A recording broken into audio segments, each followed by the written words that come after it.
tie, kas pieslēdzoties, neizslēgs mikrofons, mēs izslēgsim tos jūsu vietā, bet, lūgums tad sagaidīt arī, ja ir iespēja, ja vēlmi ir izteikties, tad pacelt roku un tad sagaidīt arī savu kārtu izteikties. Mani sauc Selīna, es esmu no Ekonomikas ministrijas enerģētikas finanšu instrumentu departamenta direktore. Ar mani kopā arī ir kolēģi, kas darbojas ar šo te valsts ēku atjaunošanas programmu. Un arī CFLA kolēģi, kas ir ar jums kopā pie atlases un vada jūs cauri šim procesam. Un šodien mums arī pieslēdzas kolēģi no Ekonomikas ministrijas departamenta, kas atbild tieši par energoefektivitātes politiku un arī par to, ka daži jautājumi, mēs zinām, arī ir saistīti ar šiem te mērījumiem un to veidu, kā energoauditoriem tad rīkoties dažādās situācijās, tad, lai būtu arī atbildes uz visiem tiem jautājumiem, mums ir pieaicināti eksperti no LS Gūtis, kas arī varēs tad sarunas gaitā atbildēt uz jautājumiem un precizēt, ja būs kādas neskaidrības. Tā, es paskatīšos, mēs esam jau diezgan kuplā skaitā. Mēs arī ierakstam šo vairāk pašu zināšanai, lai arī, ja kāds kolēģis netiek, lai var pēc tam noskatīties, paklausīties. Es domāju, vēl pusminūtīti paskatīsimies, ja vairs neslēgsies tā intensīvi klāt, tad sāksim tūlīt arī.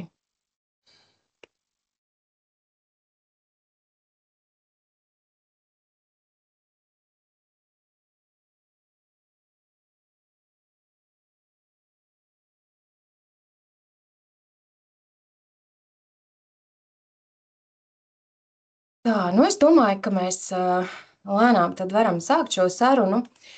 Liels prieks, ka jūs varējāt tikt un esat pieslēgušies šodien. Labi, ka neprasījām ar kājām kaut kur doties, jo laika apstākļi nebija diezko iepriecinoši, taču ceram, ka kaut kāda skaidrība būs vismaz, ja ne laika apstākļos, tad varbūt arī šo noteikumu kontekstā lielāka skaidrība būs mums visiem. Pēc šīs sarunas, ja kādi jautājumi būs neatbildēti, noteikti aicinam sazināties arī ar mums un turpināsim risināt lietas, ko šodien nevarēsim atrisināt. Tāds būs. Tātad, jā, vēlreiz mēs no Ekonomikas ministrijas esam šo te ministru kabineta 881. noteikumu autori. Mūsu mērķis tātad ir uzlabot valsts publiskajās ēkās šo energoefektivitāti, un to mums kā galveno mērķi nosaka arī Eiropas komisija, kas ir galvenais finansējuma turētājs. Tātad atceramies, ka mums ir obligāta prasība ir šie te 30% ietaupījums, ko mēs varam arī tad mērīt gan projekta ietverā, kas arī ir tāds būtisks iegūms, taču apzinoties to, ka mums ir jāvirzās uz nulles emisiju ēku, uz šo te nulles enerģiju ēku sektorā attīstību, tad arī zinām to, ka gadījumā, ja ar šiem pirmajiem pieteikumiem atlases kārtās nebūs veiksmīgi norezervēti visi finansējuma, viss pieejamais finansējums, tad mēs arī sludināsim atkārtotas atlases kārtas, kurās būs arī iespējams noteikts jau nosacījums par jau lielāku enerģijas ietaupījumu mērķi. Turklāt es gribu arī pateikt, ka mēs sekojam līdz šim progresam kopā arī ar Finanšu ministriju, kas ir atbildīgi arī par to, kādā tempā mums vai kādā virzienā tiek ieviestas šīs Eiropas fonda programmas. Un šeit būtiski apzināties to, ka ja gadījumā laikus šis finansējums netiek apgūts un jūs nepiesakaties tam, neskatoties uz to, ka šī ir ierobežotā projektu pieteikuma atlase, vēlos teikt, ka jau diezgan nopietns tāds brīdinājums par to, ka šis finansējums var tikt pārdalīts. Gan Eiropas komisija ir norādījuši, gan Finanšu ministrija seko rūpīgi līdzi naudas apgūves progresam, un gadījumā, kad redz, ka šis progress nenotiek pēc plānotā, un šobrīd tas jau nenotiek pēc plānotā, jo arī uz atlasi, kas jau ir izsludināta, šis pieteikumu iesniegumu skaits nav pietiekams, lai mēs varētu teikt, ka mēs tiešām virzamies progresā un arī lūgumu pagarināt atlasi, kas ir saprotams, taču jāņem vērā, ka šis finansējums var tikt pārdalīts uz citām prioritātēm, kas ir gan aizsardzība, gan mājoklis un dažādas citas jau gaida rindā aktivitātes, lai pieteiktos. Tad par visu pēc kārtas. Tātad mums šajos 881. noteikumos ir vaļā grozījumi šobrīd, kas no vienas puses paredz dažādus uzlabojumus. Piemēram, ir gadījums, kurā bija identificēts problēmas pieteikumu iesniedzējiem, kurā ir noteikti saimnieciskā darbība. Tad šobrīd arī ir iekļauta de minimis nosacījumi, kas var tikt piemērot arī ēkas daļai, kura tiek izmantot citai saimnieciskai darbībai. Tātad vai tur ir autoskola vai šūšanas fabrika, vēl kaut kas, kas nav tieši papildinoši vai saistīti ar esošo darbību, bet arī var tikt izmantota šī ēka, pieteikties arī šai atbalsta programmai. Es zinu, kad ir finansējuma saņēmēji, kas par šo ir ļoti interesējušies, tad tas ir uzlabojums. Ja būs vēl kādi jautājumi, par to konkrēti arī varēsim izrunāt atsevišķi. Tas, kas attiecās uz pilnīgi visiem, ir viena labā lieta, ka esam panākuši vienošanos par to, ka varam slēgt līgumus par visu kopējo pieejamo finansējumu, kas ir jau 101,7 gandrīz miljoni eiro. Tas tiks nostiprināts arī protokola lēmumā šos grozījumus apstiprinot, un tas varētu paņemt kādu laiku. Tādēļ atkal vēl viena labā ziņa, ka arī tad šis pirmās atlases uzsaukums tiek pagarināts, lai varētu būt tā, ka uz atlases noslēguma arī tad šie MK noteikumi būtu apstiprināti šī grozījuma. Tas nozīmē, ka iesniegumu termiņš augstas gatavības projektiem tiek pagarināts līdz 31. jūlijam. Par zemes gatavības projektiem šobrīd mēs neredzam iespēju pagarināt termiņu, kas ir šobrīd noteikts 25. augusts, jo mums ir jānodrošina šī gan rādītāja izpildu, gan finansējuma apgūve, kur ļoti rūpīgi arī sekojam līdzi, lai šis finansējums, kā es minēju, netiktu pilnībā aizdalīts prom un mēs nepaliktu visi pilnīgi bešā ar šiem gan mērķiem energoefektivitātei, gan arī jūs ar savu ēku sakārtošanas mērķiem. Un vēl viena būtiska lieta, ko mēs arī anotācijā paskaidrosim, kas attiecās pilnīgi uz visiem finansējuma saņēmējiem, mēs esam saņēmuši arī precizējošu norādi no Eiropas komisijas par to, ko tad ieskaita šajā mērķa rādītājā, kas ir kvadrātmetri, kuros ir veikti energoefektivitātes uzlabojumi. Tātad šeit ļoti svarīgi ir jānodrošina energoefektivitātes kāpums par vismaz vienu šo certifikāta klasi. Tātad tā arī ir viena būtiska lieta, ko vēršam uzmanību. Un šodien no manis tas ievadā ir arī viss. Es domāju, ka mēs atgriezīsimies varbūt pie kāda no šiem punktiem vēl varbūt vēlāk sarunā, bet vēlos dot vārdu Centrālajai finanšu un līguma aģentūrai Ines Ofkant, kas pastāstīs par to, kas tad šobrīd ir aktuāls tieši ar atlasi, kādi jautājumi ir varbūt arī izskanējuši no jums jau iepriekš, un mēģināsim tad uz visiem rast arī atbildes. Ja vēl kaut kas būs neskaidrs, tad arī aicinam celt rociņus un noteikti visam iziesim cauri, bet tagad tad vārds Inese jums. Lūdzu. Jā, paldies. Labdien visiem. Es mēģināšu padalīties ar prezentāciju.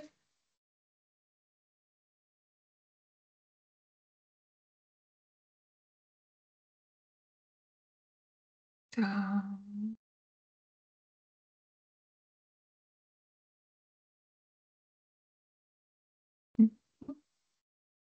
Vai mana prezentācija ir redzama?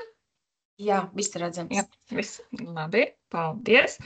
Tātad vēlreiz, mani sauc Ines Ofkante. Es pārstāvu Centrālās finanšu līguma aģentūras infrastruktūras projektu atlases nodaļu. Un šodien īsumā tad pastāstīšu par projektu iesniegumu atlases aktualitātēm. Tad, kā jau Selīna minēja, tad šobrīd noteiktie šie 2 iesniegšanas termiņi, viens no tiem tiks precizēts un pagarināts drīzumā, bet šis 25. augustā datums paliek nemainīgs un projekta iesniegumi tad būtu sagatavojami līdz šim 25. augustam. Un par projektu iesniegumu vērtēšanu šiem projektu iesniegumiem, kuri tiks iesniegti līdz šim augusta termiņam, tad mēs plānojam nodrošināt vērtēšanu 2 mēnešu laikā, bet tiem projektu iesniegumiem, kurus iesniegs līdz būtībā uz šo 25. augusta datumu, tad lēmumu pieņemšana būs 3 mēnešu laikā, un lēmumi tiks izsūtīti projektu iesniedzējiem līdz 25. novembrim. Un, jā, atgādinam, ņemot vērā, ka šī ierobežot projektu iesnieguma atlase, tad vērtēšanu mēs uzsākam uzreiz pēc projektu iesnieguma saņemšanas, tā kā joprojām aicinām šiem projektiem, kuri jau ir gatavi iesniegšanai, tos pēc iespējas ātrāk iesniegt, lai ātrāk tiktu līdz līgumiem. Tad īsumā par jau veiktajiem atlases nolikuma grozījumiem, kurus veicām maija beigās. Šie grozījumi tika veikti, lai pagarinātu prioritāro projektu iesniegumu iesniegšanas termiņu līdz 30. jūnijam, un vienlaikus arī administratīvā sloga mazināšanas nolūkā pārskatījām iesniedzamos pielikumus un dzēsām 2 no tiem. Attiecīgi precizējumi ir veikti arī atlases nolikuma dokumentācijā un arī KP visā projekta iesnieguma aizpildīšanas veidlapā. Šie 2 pielikumi jau nav vairs redzami.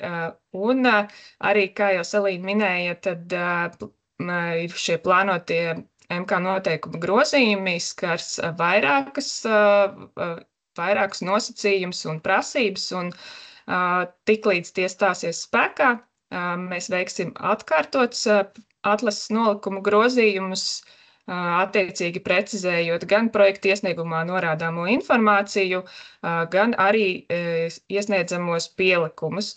Un atlases nolikuma grozījumi tiek veikti ar viegli izsekojamā veidā, track change režīmā, un visi aktuālie dokumenti ir pieejami CFLE mājaslapā pie projekta iesniegumu atlases.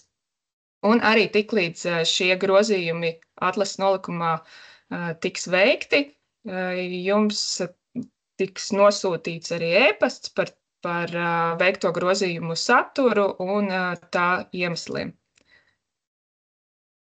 Tad esam arī tikko aktualizējuši uzdoto jautājumu un skaidrojumu failu, kas arī pieejams pie atlases dokumentācijas CFLA mājaslapā. Un tad īsumā arī gribēju akcentēt atsevišķus jautājumus, kas varētu būt aktuāli vairākiem iesniedzējiem un kas ir bijuši uzdoti vairāk kārt. Viens no šiem jautājumiem bija tieši par iesniedzamajiem objektiem, ņemot vērā, ka MK noteikumos nav minēts konkrēts adreses, izņēmums, protams, ir valsts nekustamo īpašumi, bet pārējiem iesniedzējiem nav noteikts konkrēti objekti, par ko būtu jāiesniedz projekta iesniegumi. Attiecīgi, tad, ja šī ēka ir jūsu valdījumā, īpašumā vai lietošanā un tā atbilst MK noteikumu prasībām un izvirzītajiem kritērijiem, tad projekta iesniegumā jūs šo ēku varat iekļaut un, protams,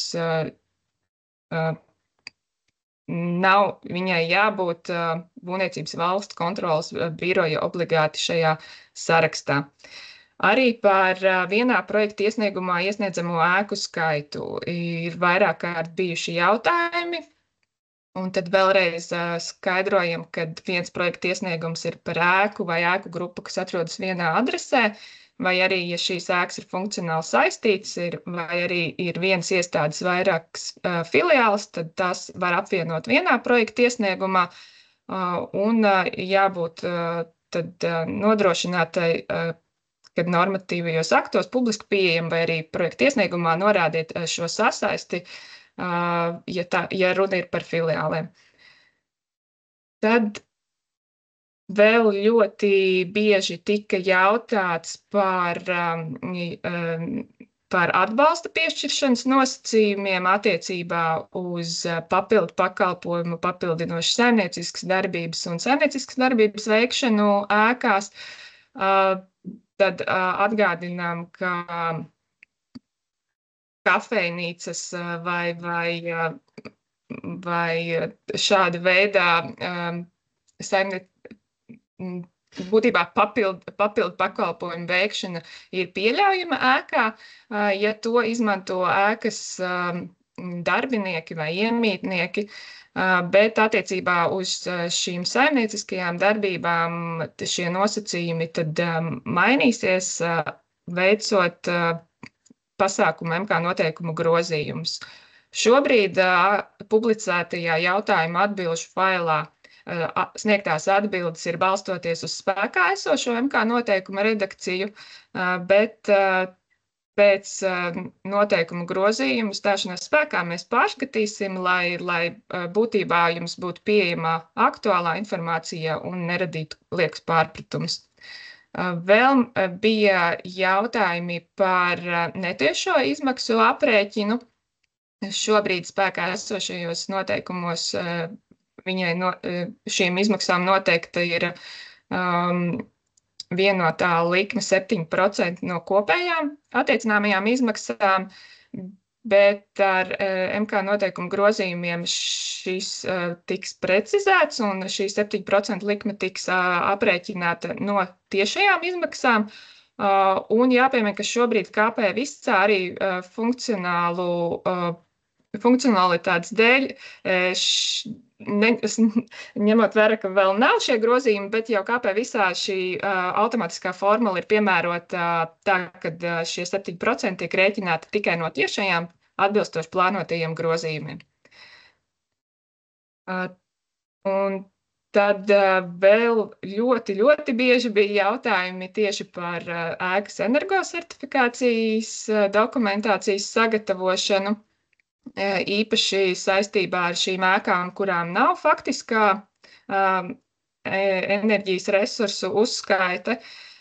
Šobrīd publicētās atbildes ir balstoties uz iepriekš saskaņotās redakcijas ar ekonomikas ministriju, kur arī ir vienlaikus ne tikai atbildīgā, bet arī par energosertifikāciju atbildīgā nozars ministrija.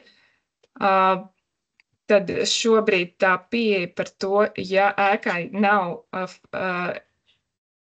šie energoresursu skaitītāji, tad ēkai šis patēriņš jānosaka aprēķinu veidā, un šie aprēķini jābūt pamatotiem ar veiktiem mērījumiem. Un par šiem mērījumiem arī ir kādā intervālā, cik bieži un kā arī ir ļoti bieži jautāts. Šo mēs varbūt tad varēsim paturpināt jautājumu atbilžu sadaļā, jau lūdzot varbūt nozars ekspertu viedokli. Tad pavisam īsi gribēju arī atgādināt par projektu iesniegumu tādām tehniski palīdzošām funkcijām. Atgādinu, ka pie katras projekta iesnieguma sadaļas ir šis mazais rimbulīts, kur uzspiežot jums parādās informācija, kas norādāma katrā atsevišķā sadaļā.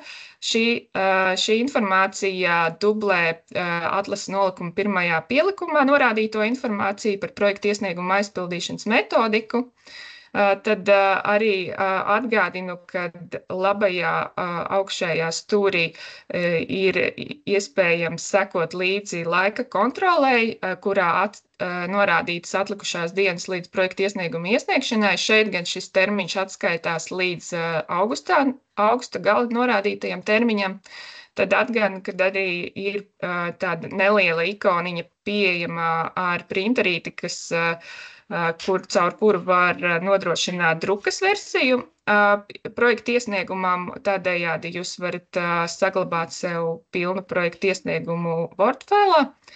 Un šeit augšā ir saite uz YouTube materiālu, kurā ir skaidrots tādas tehniskas nianses, kā saformatēt tekstu, ja tas tiek iekopēts no cita faila, un citas atsevišķas nianses. Prezentāciju šo mēs ieglabāsim, augšu pielādēsim pie atlases dokumentiem, tad arī šīs aktīvās saites uzspiežot jums būs pieejams. Un tad būtībā īsumā tas arī bija viss. Paldies! Un tad droši vien mēs varam secīgi turpināt ar jautājumiem. Jā, paldies, Ines. Mums ir viens jautājums arī par to, vai uz doto brīdi ir jau iesniegts kāds projekts, kas ir apstiprināts, pie kura iesniedzēja varētu mēģināt pakonsultēties, vai arī vēsturiski salīdzināmie projekti, pie kuriem varētu vērsties pēc pieredzes apmaiņas. Jā, šajā atlasē mēs vēl neesam saņēmuši nevienu projektu iesniegumu, bet mēs redzam, ka tiek gatavoti diezgan daudz projektu iesniegumu, bet jā, neviens vēl vērtēšanā nav līdz šim bijis. Jā, droši varat arī jautāt. Es domāju, pie reizes varam dot arī vārdu Elas Gūtas pārstāvjiem pastāstīt par šiem aprēķiniem, par tiem pieņēmumiem, kā rīkoties tad, ja nav šie dati, kā tos mērījumus veikt, kādi periodi ir jāņem vērā, jo jā, tas mums būtu ļoti noderīgs visiem, varbūt, ja ir kāds gatavojies par šo pastāstīt. Mārtiņ, tu vari varbūt pateikt, kurš no Elas Gūtas pārstāvjiem, es redzu, ka ir vairāki auditori klāt. Tā, jā, labdien visiem. Es skatos, Dzintars Grasmans varbūt ar viedokli paust, un es nezinu, vai Aldis ir uz vietas Greķis. Redzu. Ja kāds grib izteikties, droši var nokomentēt.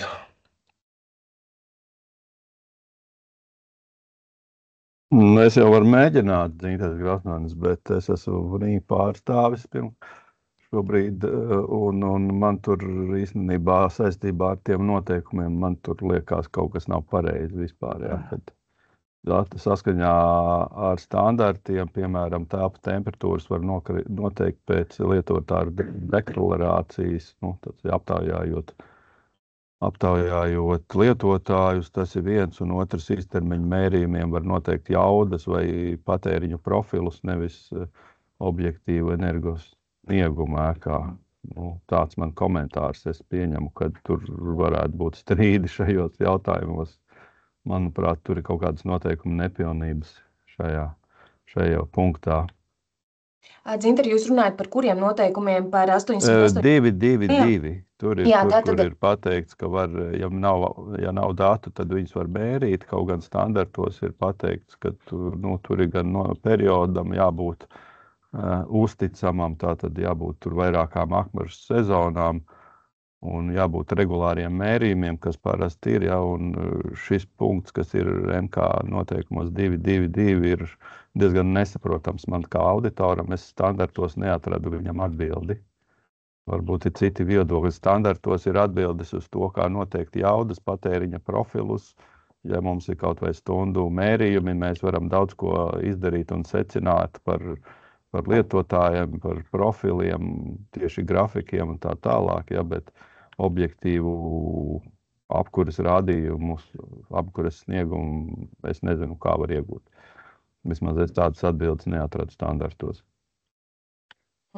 Jā, tiem, kas arī pievienojas un mēģina saprast, par kuriem noteikumiem ir runa, ir tātad šeit 222, kur mums ir mājokļu politikas departaments ir noteikumu autori, un mēs šobrīd balstamies pēc tā, kas ir esošajos normatīvos, bet cik es dzirdu no kolēģiem, ir plānots arī šos noteikumus grozīt, lai atrisinātu tādus gadījumus, kur varbūt nevar tā visu uzreiz izrēķināt pēc noteiktā jau dotā vai respektīvi nav tam standarts šobrīd, jo mums sastopoties ar dažādām nestandarta situācijām, nākas arī tiešām domāt, kā to risināt. Varbūt, Mārtiņ, ja tu vēlies nokomentēt par šo, tas būtu ļoti noderīgi, lai arī pārējie saprot, kur tad meklēt tās atbildes un vai grozījumi ir procesā un kā tas varētu palīdzēt. Es atkal gribētu nedaudz tā varbūt atgādināt, kurš no auditoriem bija līdzautors šiem noteikumiem. Tas tā bez, ja mēs sākām runāt par šo jautājumu, līdz to mēs jau ļoti lielā mērā paļaujamies to, ko auditori mums palīdz metodiski. Bet, ja ir kaut kāds priekšlikums, kas ir jāgroza, es domāju, ka samērā ātri varam nogrozīt to punktu. Kā nav problēma tur. Paldies, liels! Sagad, vai ir vēl kādi jautājumi? Varbūt atlases gaitā ir radies kāds, kur ir Māris Bluķis, lūdzu.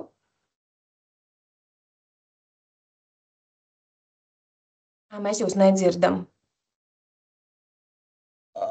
Hallo, tagad dzirdat? Jā, dzirdam. Jā, labdien, kolēģi. Jā, par šo tēmu mums, protams, ir ļoti daudz mūsu, respektīvi, Mārs Buķis, Šampēternams, Labklājības ministrijas nekustamību pārvaldītājs, apsaimniekotājs.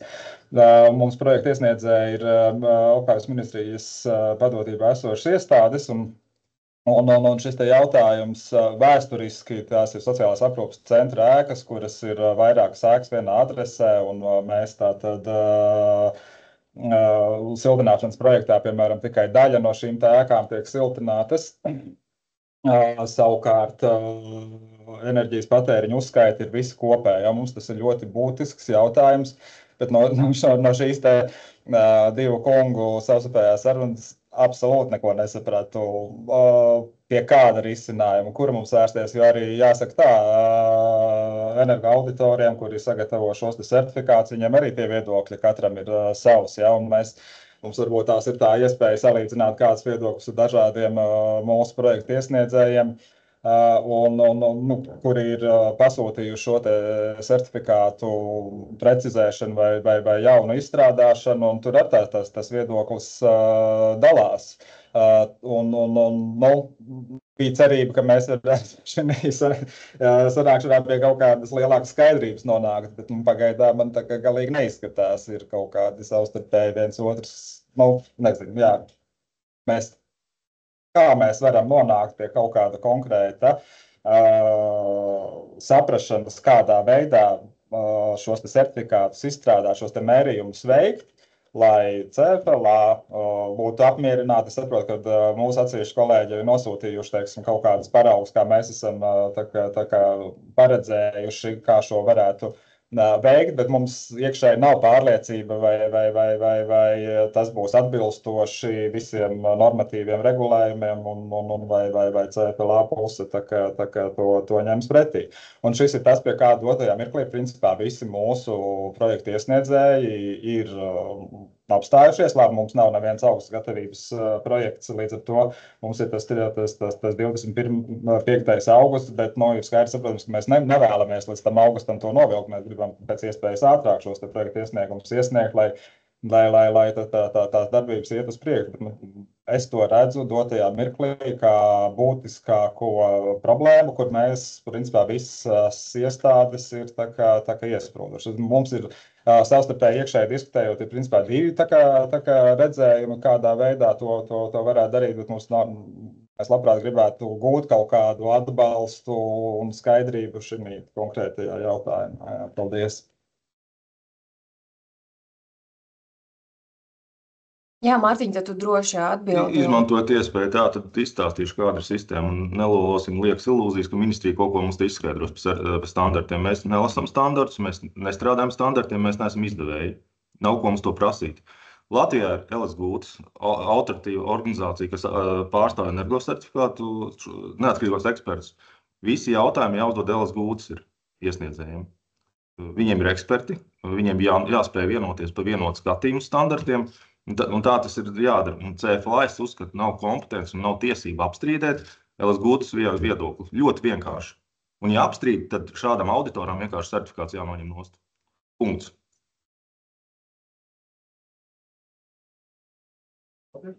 Es varu pakomentēt, kur ar vienu skaitītāju vairākas ēkas ir valsts nekustamā īpašuma. Šajā gadījumā taisa visas šī objekta bilanci. Katrai ēkai novērtē energosniegumu. To var tehniski, tas ir iespējams. Jā. Tātad katrai ēkai ir siltuma zudumi, katrai ēkai ir kaut kāda gaisa apmaiņa, temperatūra, un tādu bilanci taisot, tāpat kā ēku var dalīt zonās, tā ēku kopumu arī var sadalīt grupā, kur uztais kopīgi bilanci visam objektam. Jā. Katrā ziņā mums tāda pieredze ir, un mēs tā darām. Un mēs ceram tādā veidā arī rīkoties. Mums ir projekts, kurā ir šāds gadījums. Kāds būs CFLA viedoklis, to es nevaru nokomentēt. Tehniski, kā auditors, es to varu teikt, ka tā var izdarīt. Tātad tas, kā es to saprotu tagad no arī Aldra kunga, respektīvi, jebkuram, kuram veicot auditu vai rodas kādi jautājumi vai šaubas par to, ka nav saprotams, kā to darīt, tad var konsultēties ar LS Gūtis. Un tad, ja arī iesniedzot kādas apstrīdēšanas vai kaut kas tāds, tad tas arī tālāk tiek risināts energoauditoru starpā. Tad tādā, es tā to sapratu, kā secinājumu. Jā, Māris, lūdzu. Māris Ditmanis. Jā. Mārcis, jā. Labrīt. Tātad, atsaucoties uz Grasmaņa kunga ierosinājumu, mums ir objekts, kurā ir katlu māja kopējai teritorijai, kurā ir vairāk kā 20 ēkas. Lielākai daļai no šīm ēkām nav atsevišķas siltumenerģijas uzskaites. Kas nozīmē, ka šo metodu izmantojot, mums visām 20 ēkām būtu jāveic siltuma zudumu aprēķins, un tā bilance starp viņām, tām 20 cik tur ēkām jāsadala, lai iesniegtu vienas ēkas siltināšanas projektu, kas šķiet nesamērīgi. Paldies.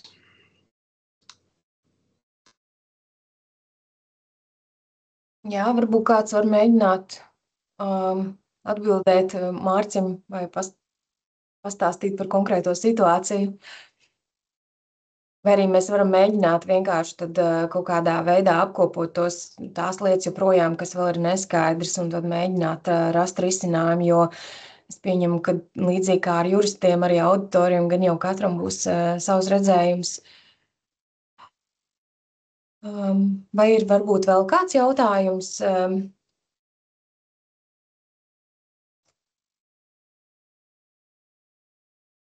Jo, ja jautājumi vairs nav par atlasi, par noteikumiem, par grozījumiem, tad mēs arī varētu īstenībā šo sarunu beigt un mēģināt tad atsevišķi izvienoties varbūt par to, kādā veidā tad šos mērījumus un visus tos jautājumus, kas skar tieši šo energosertifikāciju, rast kaut kādu risinājumu, tad arī nosūtīt vēlreiz šīs vienotās atbildes.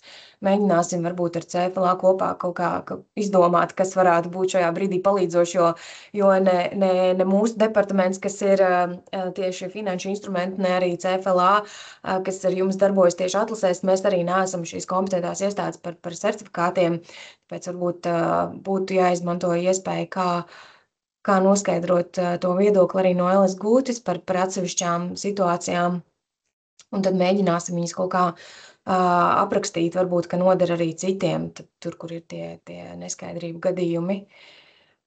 Vai ne, Inesi, mēs mēģināsim kaut kā šo rast risinājumu, jo mēs arī citādāk uz priekšu netiekam, arī esam līdzīgi kā finansējuma saņēmēji, arī esam iesprūduši. Labi, tad liels paldies par dalību. Jā, redzu, ka vēl ir kāds jautātājs. Lūdzu, Lelde. Jā, labdien. Jautājums šo atbilžu apkopošana vai viedokļu apkopošana, cik ilgā laikā to varētu publicēt vai atsūtīt finansējuma saņēmējiem, jo skaidrs, ka visiem ir noslēgti līgumi jau par energoaudita certifikātu izstrādi, un šādas atbildes noteikti ietekmēs visu procesu, un tas ietekmēs arī attiecīgi pārējo. Paldies.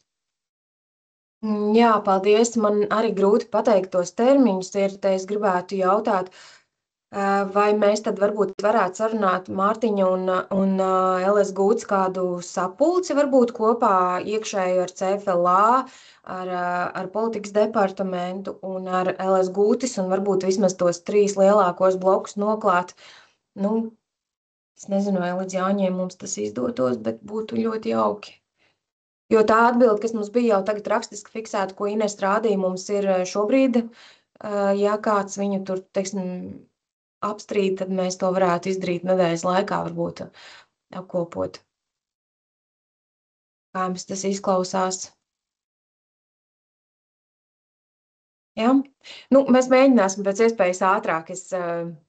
Kā jūs redzat, jā, tad tas ir dažādas iesaistītās puses jāmēģina savest kopā, un tad arī mēģināsim rast kaut kā, lai varētu virzīties uz priekšu. Mēs tiešām no mūsu puses darīsim visu iespējamo, lai nekavētu šo procesu, un mēs ļoti labi saprotam, ka jums jātiek uz priekšu tālāk, pirms nav aprēķina, nevar arī iesniegt pieteikumu.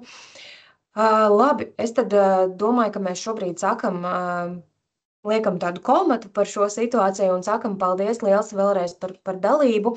Mēģinām tad iet uz priekšu, virzīties tur, kur mēs nesprūstam, tos mēs visus varam sniegt iekšā.